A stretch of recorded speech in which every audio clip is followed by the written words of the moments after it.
overextended. They've overreached. They've misinterpreted. They've got it wrong. That was about blasphemy. It wasn't about the use of the holy name of God. And so the Jews bring in this word that you've probably heard, Adonai. And Adonai becomes a substitute word because it's a Hebrew word simply meaning Lord. And so they used Adonai as a substitute for YHWH. They used it as a substitute. They wouldn't say the name of God. They wouldn't say the name that God had revealed to Moses. They wouldn't say that. And so now they've got this substitute word, Adonai. And they would use Adon or Adonai. And so when the priest would be reading, when the rabbi later would be reading in the synagogue the word of the Lord, and they would be reading from the scrolls, and they would come to a scripture where the name was to be used, he would not say YHWH. He would not pronounce that as Yahweh. He would say Adonai. And the congregation would respond, Hashem, the name.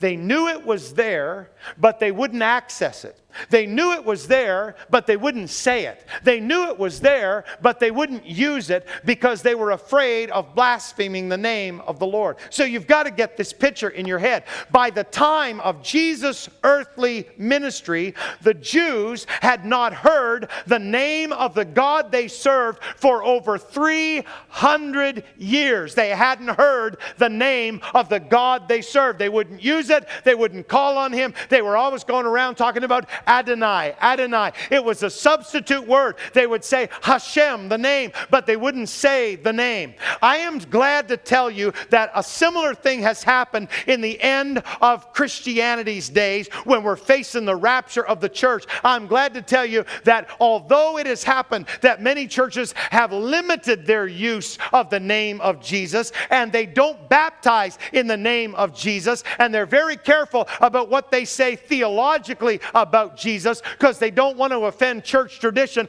I'm glad to tell you there's still a people in the end of the end days and the last of the last days that still uses the name of Jesus. This isn't a new development. This happened to the Jews.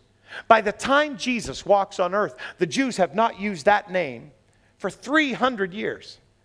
And that would be fine if it hadn't been for Jesus. Because all of a sudden in John's gospel, he gives us a picture of this carpenter from Nazareth, from the wrong side of the tracks, if you will. He grows up in a village without a very good reputation. And this carpenter from Nazareth is casually using the name of God, always about himself. The name they have not been allowed to say for 300 years. Why did Jesus mess everybody up? Why did Jesus offend the Pharisees? Because he uses a name that they won't even use, and they know it's the name of Almighty God, and Jesus uses it like it's his first name, because it is his first name. He was Almighty God in a body of flesh. And they didn't like it, but they couldn't stop it. And so Jesus is walking around the streets. The Jewish leaders are outraged. And they know we've got to do something about this. We have to do something to get rid of Jesus. They understood who Jesus was, even if the theologians that you may read in modern times don't know who Jesus is. They demote him to the second person of a Trinity. They don't understand who Jesus was. They don't understand what he was about. Jesus came to earth, God manifest in flesh, and the reason he could use the name of God is because it was his name. Now there's a Hebrew code kind of here. It's obscured in English. But the Jewish leaders knew what he was saying when he said, Ego eimi. Ego eimi. I am. They knew he was reaching back all the way to Moses at the burning bush, and Jesus was using that sacred name of God. Not just a pronoun and a verb. It was the proper name of God. And it becomes exponentially more important when you get to the end of the Gospel of John. As you read through, it becomes so important. John's the only one that records all these I am statements of Jesus because he's leading us to a conclusion. You see, much Old Testament literature, especially the poetic literature, was written in what we would call a coded form or an acrostic form. The Jews were great ones to memorize the Scripture, and that made it easier for them to memorize the Scripture. Psalm 119, let me give you an example. In Psalm 119, there are 22 sections. 22 sections of Psalm 119. And every one of those sections, if you read it in the King James Bible, you'll see this. Every one of those sections is headed up by a Hebrew letter. The first section of Psalm 119 has the first letter of the Hebrew alphabet over it. The second 22 verses of Psalm 119 has the second letter of the Hebrew alphabet over it. But not only that, each of the 8 verses in each of those 22 sections starts with the letter. So in the section that is labeled with the first letter of the Hebrew alphabet, all 8 verses in that section, they start with that letter.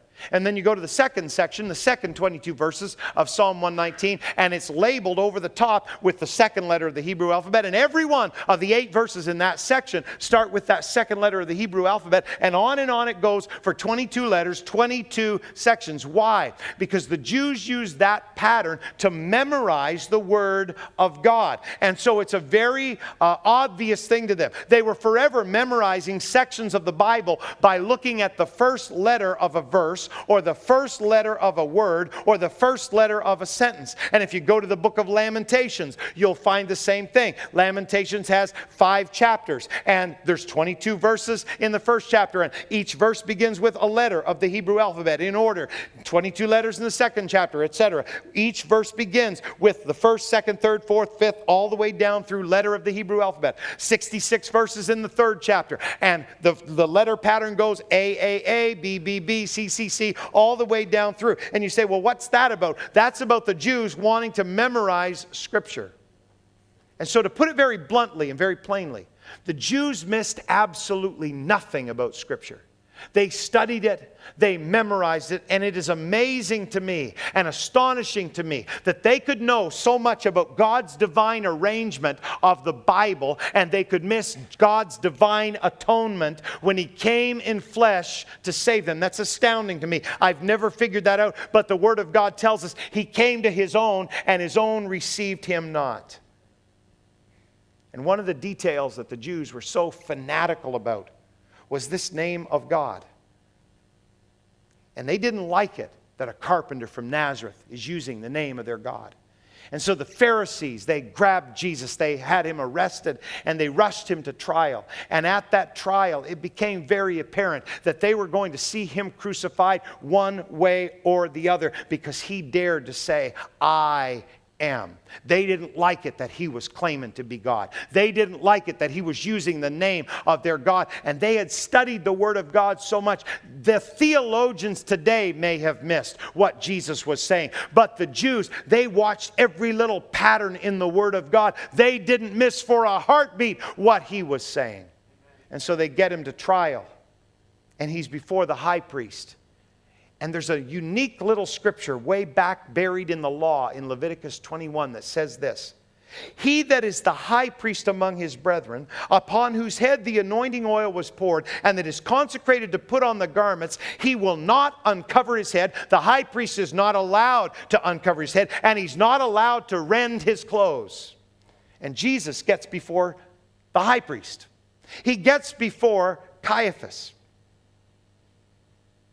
And he's on trial.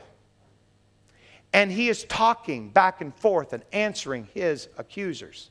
And you've probably noticed this story. There's a good reason that it is recorded in the Bible. And Mark gives us this little piece of information. Jesus held His peace at His trial, and He answered nothing. And the high priest asked Him again. See, they're pressing Him. They want to know. Art thou the Christ, the Son of the Blessed? And Jesus said, Oh, I am. He wasn't just answering a question in the affirmative. He looked back at that high priest that hadn't been allowed neither